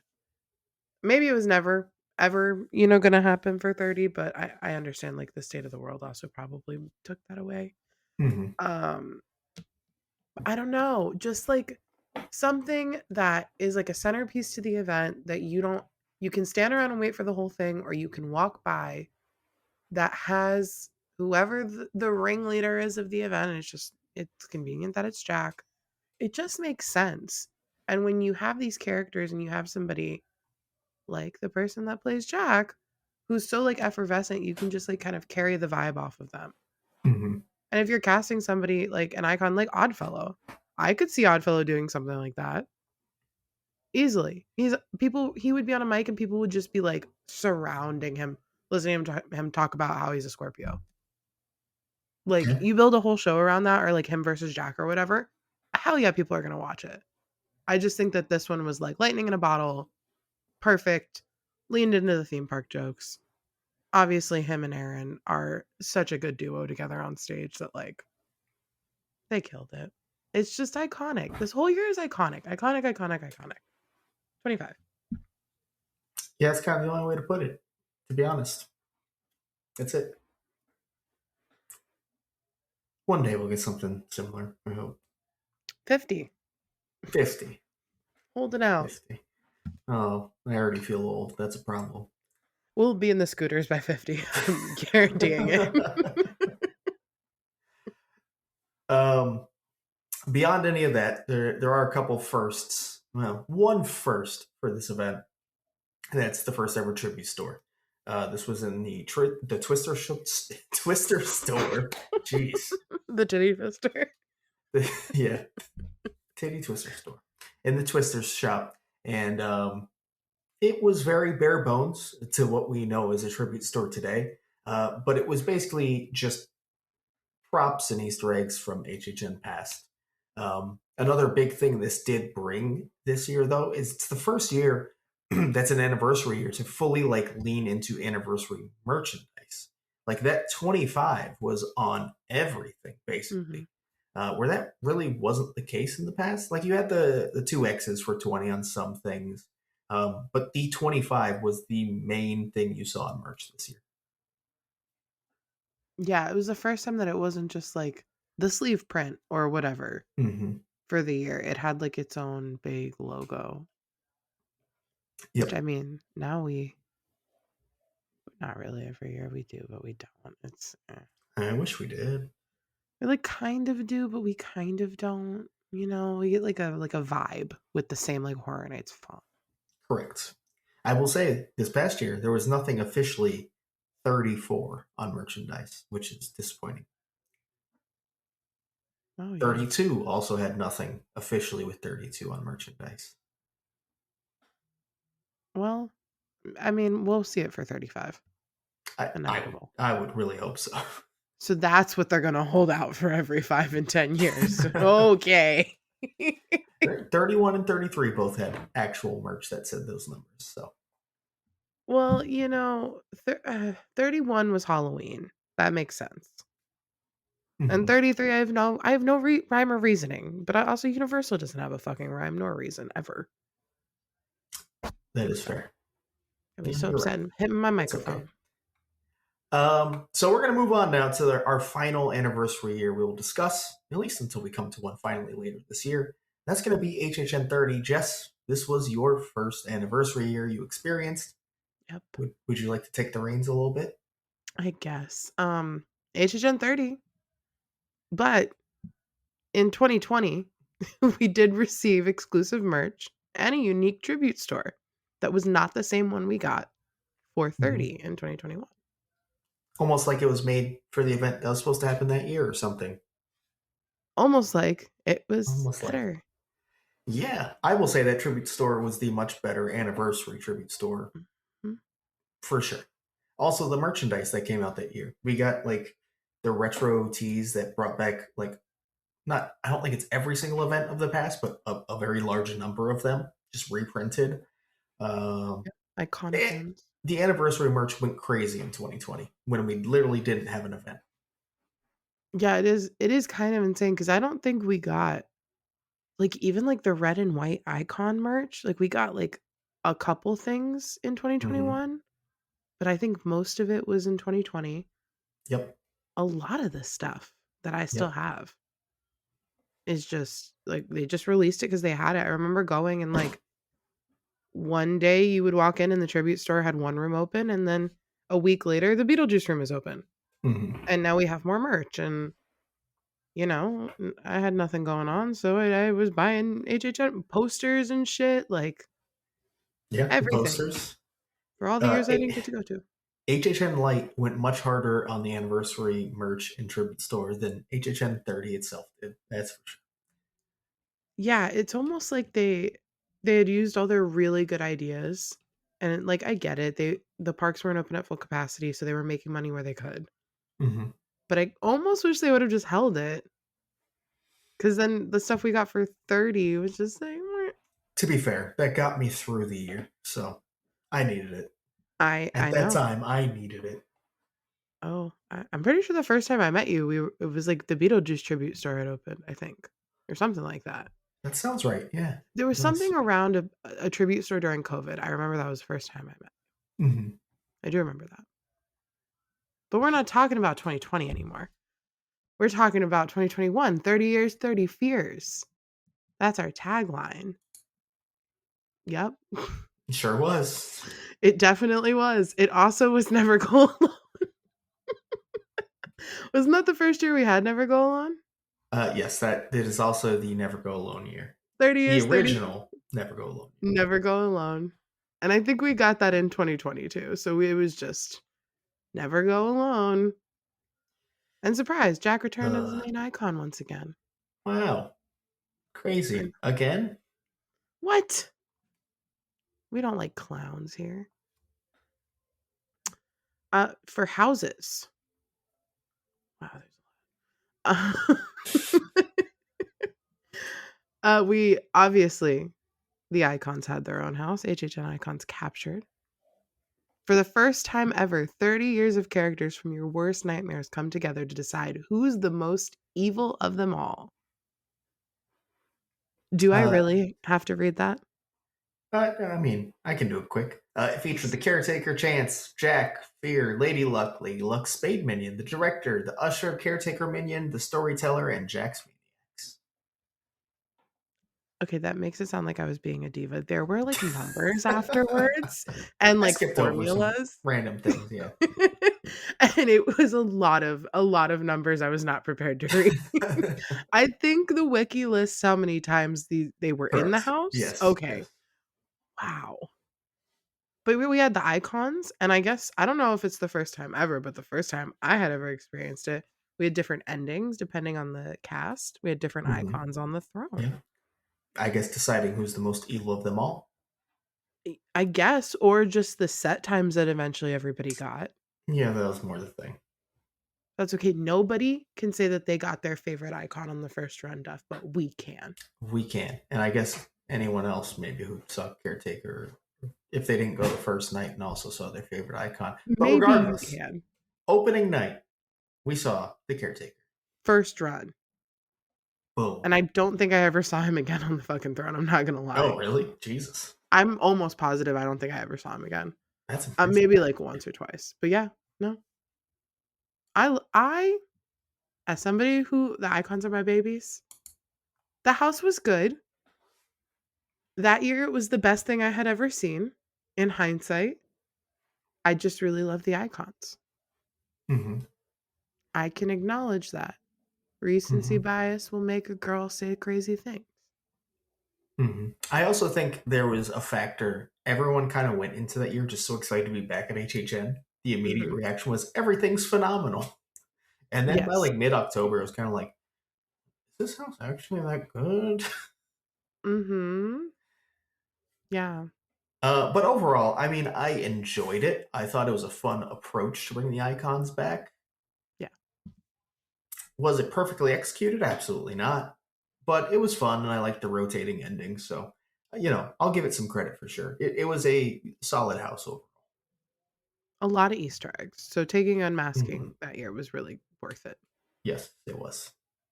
So I mean, hey, book your unmasking when it's available for this year because it's an anniversary. There'll be Easter eggs everywhere. That is true. That is true. Oh, we have to book them early. We got to think about Oh that. god.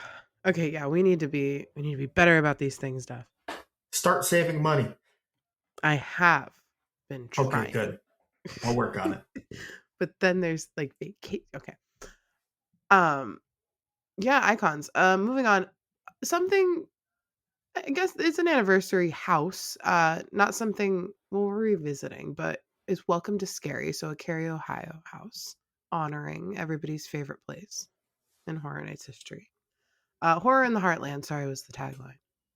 In Cary, bad things just happen. No one escapes from this small town beset by an endless parade of bloodthirsty creatures and maniacs. And this featured past properties, all taking place in Cary, obviously. The Spawning, Hive, Legendary Truth the Wyandotte Estate, Dead End, The Schoolhouse, The Orphanage Ashes to Ashes, HR Blood and Guts, Slaughter Cinema, Leave It to Cleaver, Hellgate Prison, and Havoc Dogs of War. What a Whew! lineup. Wow. Yeah, this house was probably the disappointing house of the year, I'd say. Something I was super excited for, but I don't want to knock the house design too much because I feel like this was one of the houses most affected by the constraints they had to work around. It felt like a house that a lot of moments was supposed to be very in your face, and they couldn't do that whatsoever. So Yeah. the design just didn't work with where we were at in life. Um, it was cool to see some of the characters again. I really liked being able to walk into meaty meats, and there was moments I enjoyed overall, but man, it was disappointing overall, I'd say. I also feel like this was the one that because like everybody loves Carrie, everybody wanted to really love it. and we kept getting, like, these words of, like, "Oh, they added a scare here," or, "Oh, if you catch it in the daytime and the weather conditions are just," I'm not exaggerating here. "You catch it in the daytime and the weather conditions are just right, Meaty Meats might have a chainsaw out front. Maybe, but don't waste your time." But also, like, I don't know, it was just inconsistent, and then they were trying to add things, and we wanted to really love it. Sorry, Carrie. I liked you more when I was there. Again, all of 30 I feel the same way about. But like you said, we didn't have HHN the year before. Hmm. We were just excited to be there. That's all that mattered. We experienced it. I didn't care if it was good or bad, I was there. And that's I okay, and I didn't got to care for the see first month, I'd say. Then I started to care. Yeah.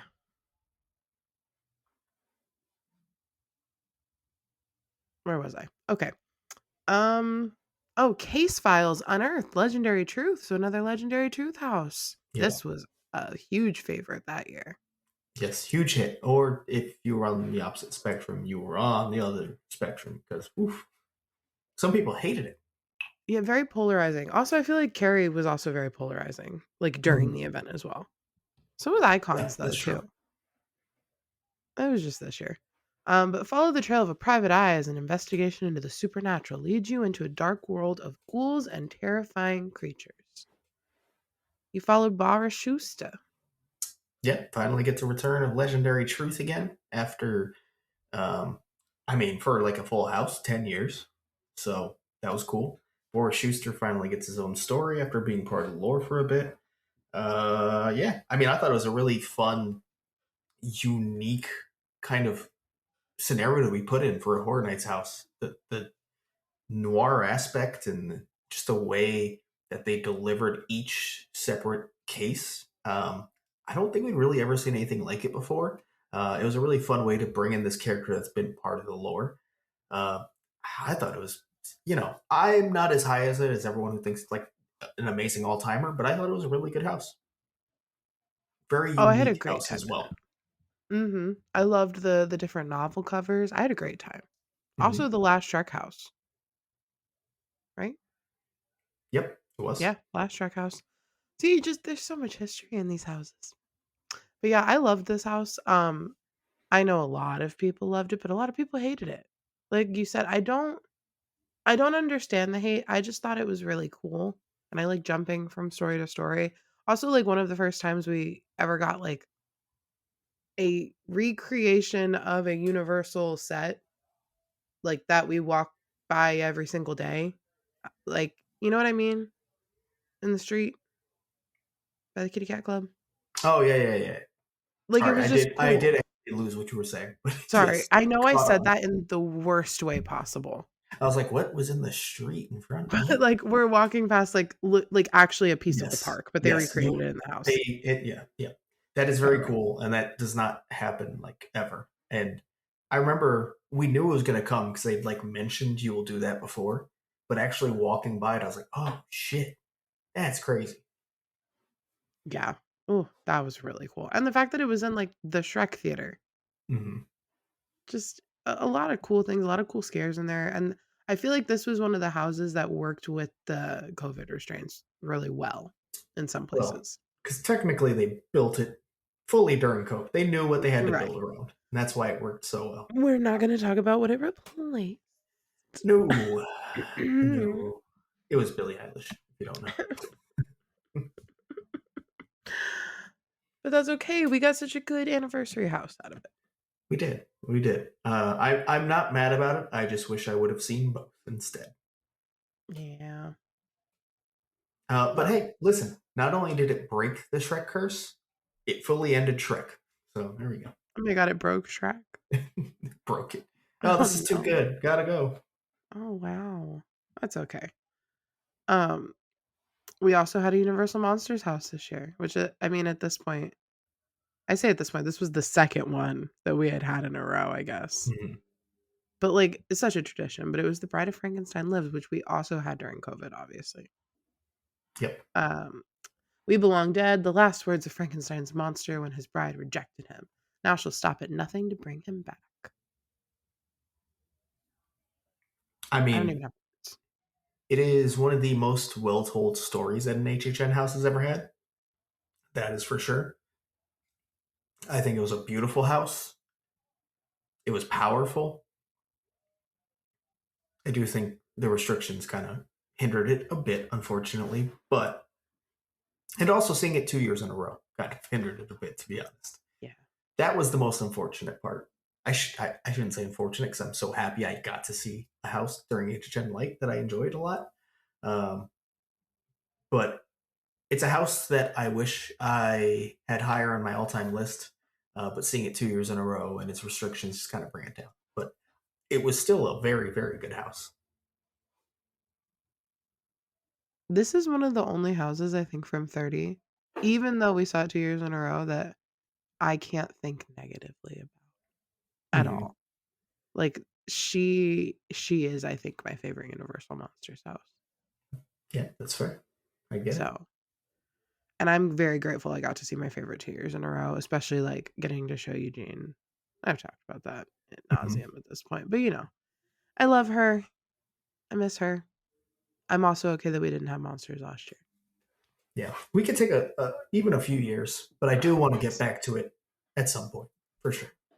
But, like, one story, I think that that's why also this was so good.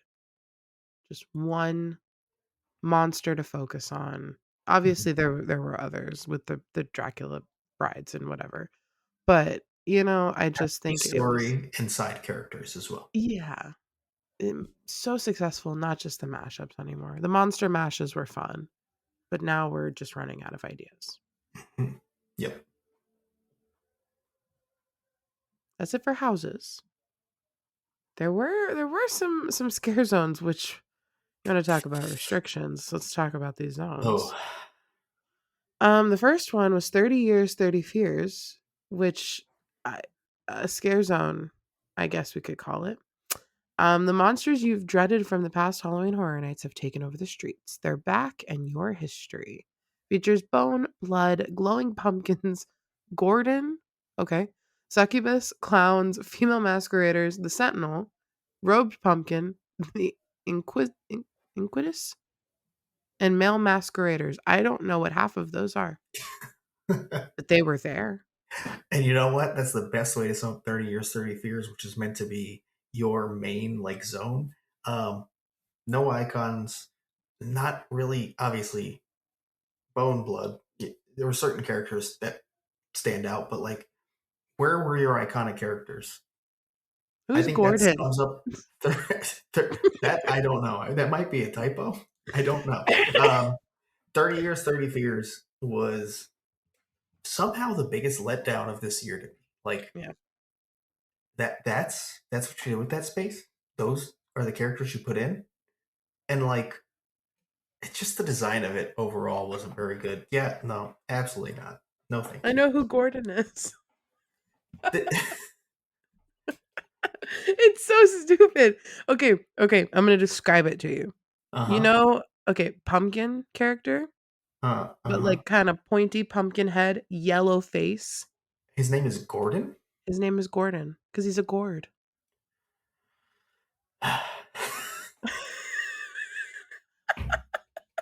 No more upset. Oh, Um, he has his own HHN wiki page. this Oh, I think this zone exemplifies why I wish we could have seen what they originally intended these scare zones to be, because you know for a fact this is not what they had planned in 2020. It is not. There's no way. no. No way. And I'm not mad that that's what they did because you had to. I would much rather have been safe. I wish they were safer, to be honest. Guests should have had to wear masks. I said it. There we go. Take care of your scare actors. And they didn't. Um, Yeah, so I'm no. happy they took those precautions. But let's be honest, this zone was kind of shit because they had to make those changes. I'm not gonna argue. I got engaged in this zone. So, love you, baby.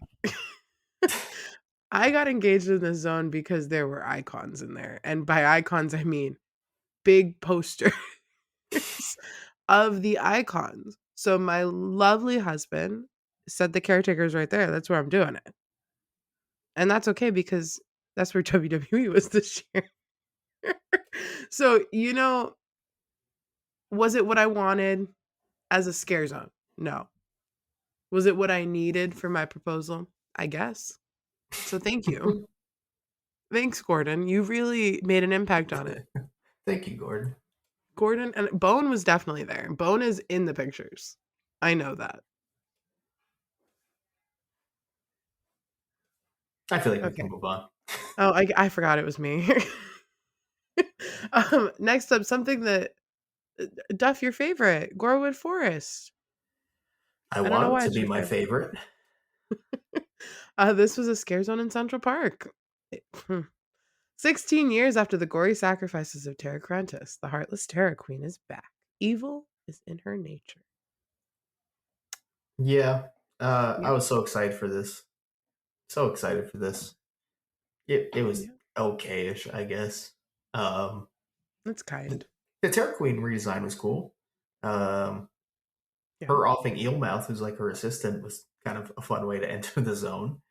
Other than that, I mean, the Knuckle Grunt design is cool. It's just the zone felt not super fleshed out.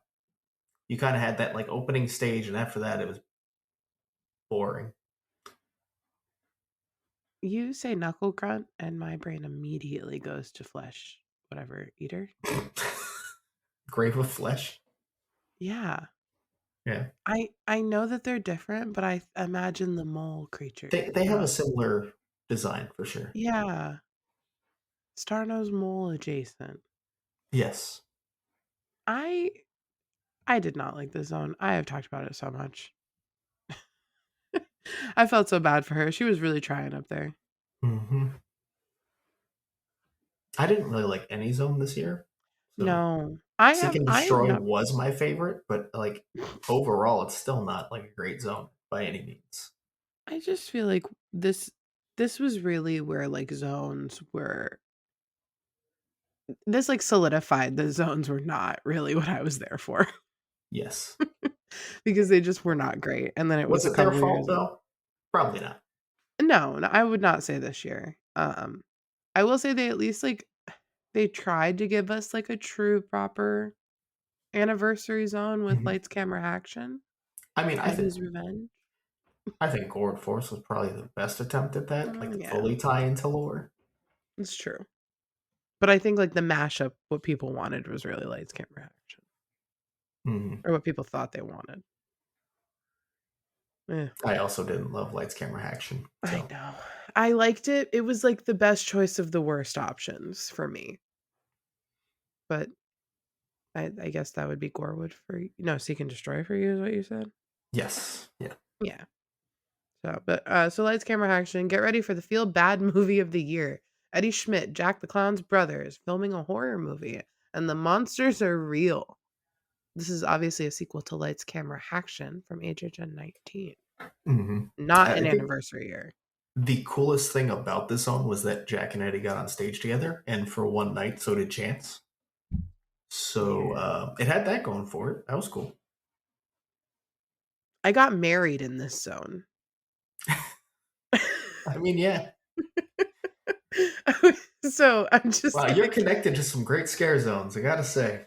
yeah, let me tell you. Wow. That's okay. I love my husband.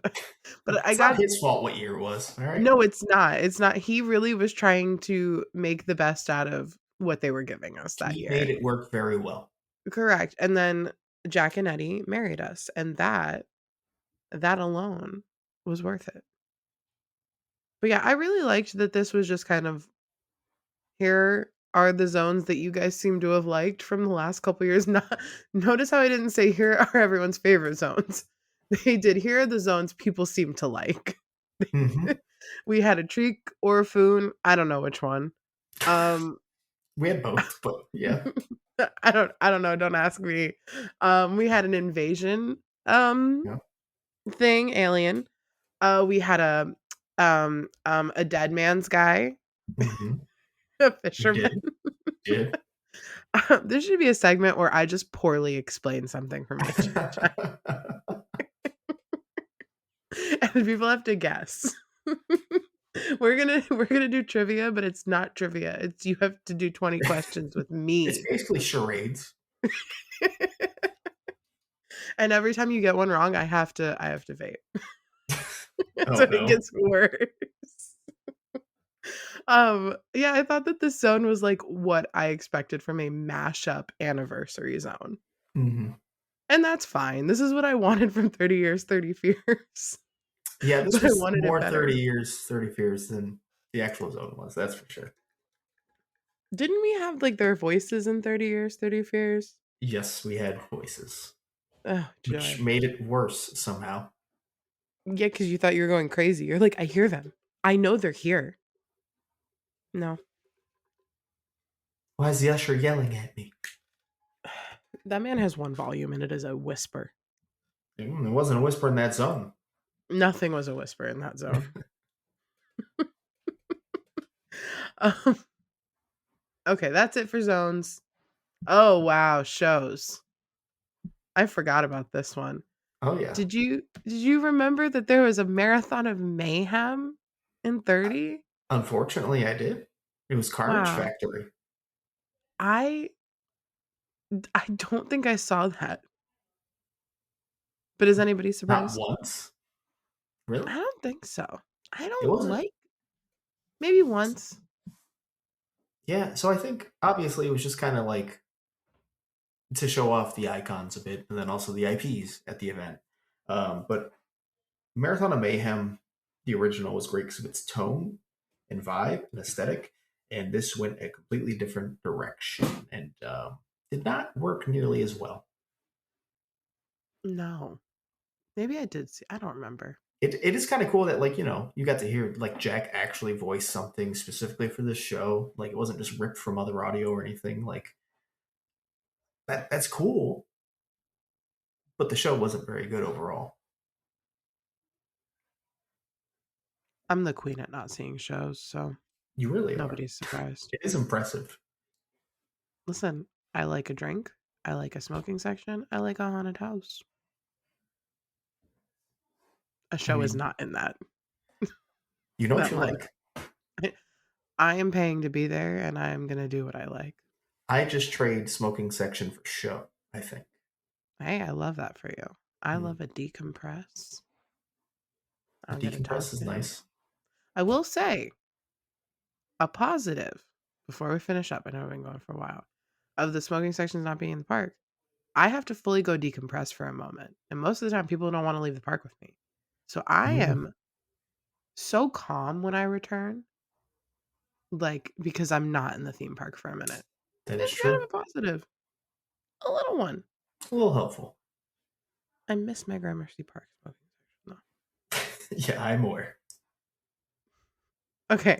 I'm well aware. I'm done bitching. Moving on. We also had other experiences. Obviously, we had a tribute store. It changed from the COVID one. And it wasn't as good. No, and there was issues with some of the bus or just one of the busts of the icons. There was just issues. It Um, but it was fine. I mean, compared to wasn't bad. It no, just wasn't the best. right. And Best way to put mainly not as good as the one that they had already built for HHN 30. it. Yeah, that's okay. We also got the jacked up experience at Cabana Bay, which that was pretty fun. It was probably the coolest photo op experience they've done. It definitely was, to be honest. Yeah, we got the blender, like just iconic like jack moments. I got a It was photo in just the blender. That's so cool. just a really cool way to like take some pictures and also do some HHN shit at a hotel. Hmm. I liked it. Same with the bar. I mean, they do it every year now at Cabana Bay where they like theme the bar in the lobby. But now all of the hotels Yep, after they at 30 fully started it. expanded. Yeah, they all have themed cocktails, themed bar, photo op, pop up thing. It's cool. But this was the first time. Yeah, and it was obviously kind of the weakest effort too. They didn't do too much. Yeah, that's okay. It's fine. It was the first one. It kicked something off. Yeah, 30. That was our last anniversary. Until approximately 6 months and 3 weeks from now. That's such a scary thing to say. It's a So great thing. far, so close. No, it's too far. Actually, it's not a great thing. I know. Oh well, we got a lot to talk about in the meantime. A lot of rumors will come and go. Yeah, I definitely just hope this is more of the level of like an HHN 20 and not an HHN 30. And I know a lot of people loved HHN 30. That's more of a personal thing. So, hmm if you loved HHN 30, then I hope it's like HHN 30 for you. I hope it's like 16. I Unexpected. I hope, but it's not going to be. Let me be positive. God. Remember Listen, when we were all like, maybe something will happen on closing night, like 15? hmm, no, I kind of forgot about that completely, actually. I didn't. Oh well. We got an Oddfellow reference. There We you did. go. Hey, we did get something. You got something. Well, I think that's about it. That wraps up all of the anniversary years that we've had so far. Again, we're going to kick off another one soon, and after that, it's on to HHN 40. Oh, Whew, geez, my wow. scary. Oh, 30 used to sound like a huge number. Oh my God, we're already at 30.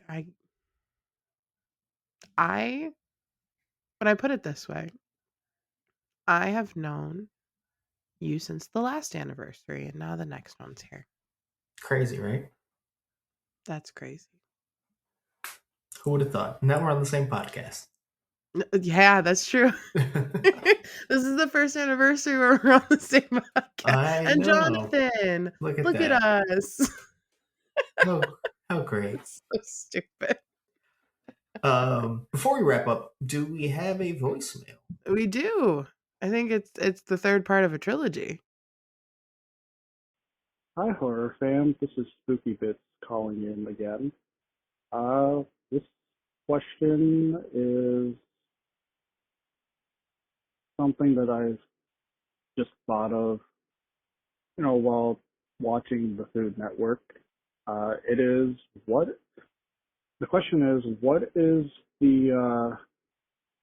what foods or drinks would you guys like to see come back to Halloween Horror Nights 35 from the past? Any foods, any drinks, any desserts. My personal picks, in terms of foods, are the Haunted Horseshoe from Halloween Horror Nights 31. It was the open face burger that they had with like a Texas toast bun, pork chop patty, and had a bunch of other stuff like crinkle cut fries and melted cheese, jalapeno bacon. It was really good. I mean, it shouldn't have worked, but it was really, really good. And a dessert I would really love to see come back is the uh, pumpkin mini donuts from Halloween Horror Nights 29. I think it was the Stranger Things booth, but yeah, I think it was one of the Stranger Things booths, but it was basically pumpkin mini donuts with green icing and crushed Oreo bits to, resemble the dirt. I don't really have any drinks off the top of my head that I would bring back, but that's pretty much what I would bring back in terms of food and dessert. And oh, and this is another thing that I was thinking about while watching Food Network, a particular show. Now, hear me out on this. I would love this. This started out as kind of just something I thought about as a joke, but now I kind of want to see it happen, even though it's never going to happen. I would love to see a diners, drive-ins, and dives parody style haunted house, very Slaughter Cinema, HR Blood and Guts style, where they have their own uh, Guy Fieri ripoff character going to past Halloween Horror Nights like uh, restaurants, slaughterhouses, culinary places. Like have this character go to like Major Sweets Candy Factory, the Goblin Tavern, the Universal Palace Theater, the Meats Butchery from Leave It to Cleaver. I don't know why, but I kind of thought about this as a haunted house, just as a joke. But now I actually really want to see it. It sounds like kind of a personal. I I know how ridiculous it sounds as a haunted house, but I need to see this at the event. I would love to see it. Just call it like Diners, Drive-ins, and Slaughter or something like that. Keep up the good.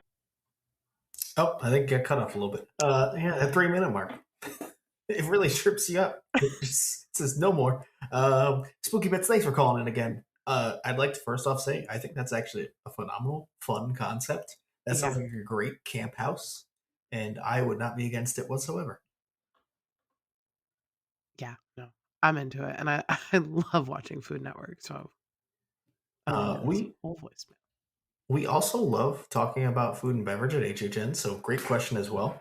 I will start off by saying I don't think beverage wise there's anything I need to specifically see return because I just local beers, more local beers. Go back to doing what you do with Crooked Can.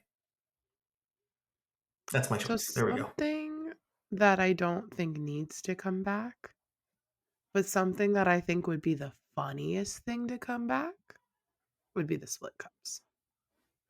Ugh. I don't want it. I hated it. Oh They were my such a god. pain in the ass. Especially I when the straw got slightly unlevel. Oh. they came unlevel. I will never forget getting that drink my first year before going in my first house and just like tossing the straw in a bag and being like, nope, fuck that. Drinking it out of the corner. And then from then on out saying, can you just give it to me in a plastic cup, please? Hmm. Hated it. Yeah, it was terrible. Yeah. I can't think of a drink though that I don't know, because I feel like in the last at least couple years, the variety, especially this past year, has gotten so good that like there is something for everybody that I don't need anything to come back because I know that there'll be something for me next year. Hmm. So maybe like I'd like to see them if we do get like Stranger Things this year, bring back one of the drinks from I guess 29, like whether it's the Totally Lit or anything like that. Because those The everybody pretty much Saturn. like People those. Yeah, love the like Saturn. something. One of those for Stranger Things' final year would be cool. Hmm. But other than that, I don't really Finnegan's. I want Finnegan's back. Well, not this year. It's so sad. Well, yeah, if it moves really, really fast, really, We'll really see. fast, it probably won't. No. For food, I mean, I was actually just at the parks with Nick and Jamie from Fear and Beer, and we talked about this exact thing, and just bring back spaghetti every year, Mhm. every single year, and I'm happy. Yeah. But a more specific answer, I will say, I really missed the fried zombie brains from HHN 31. It was just like the tempura fried cauliflower and gochujang sauce, and it was one of my favorite dishes HHN has ever had, and I need more of it. So good. Reuben fries. Yes, also that spaghetti and Reuben Reuben fries every and pickle bucket every chicken. yes, also that. But I Last year, think last year I had good food. There's so many yeah. things. Ooh, or the again, another Stranger Things, the bento box was really good from the I did. Starcourt I Mall. did. I think they could also maybe improve it just a little bit, but it was Yeah. very good. Like with the quality that they have now and the variety they have now, Mhm. but with the same kind of concept. Yeah, I agree. Oh, now I'm hungry. Yeah, I need to go to bed, but I might have a snack now. Thanks, Spooky Bits. And you didn't steal my answer this week. Hey, look at Thanks. that. Look at that. But I think that's going to wrap it up for this week then. So follow us on social media at Twitter, Instagram, and YouTube at HHN365, our TikTok at HHN365pod. Join our Discord where we talk HHN 24/7, 365. That link will be in the description for you. Check out our merch shop at HHN365.com. And if you also want to leave us a voicemail that we'll play here on the show, that is 407-906-4134. And that'll be all for this week. We'll see you in the streets.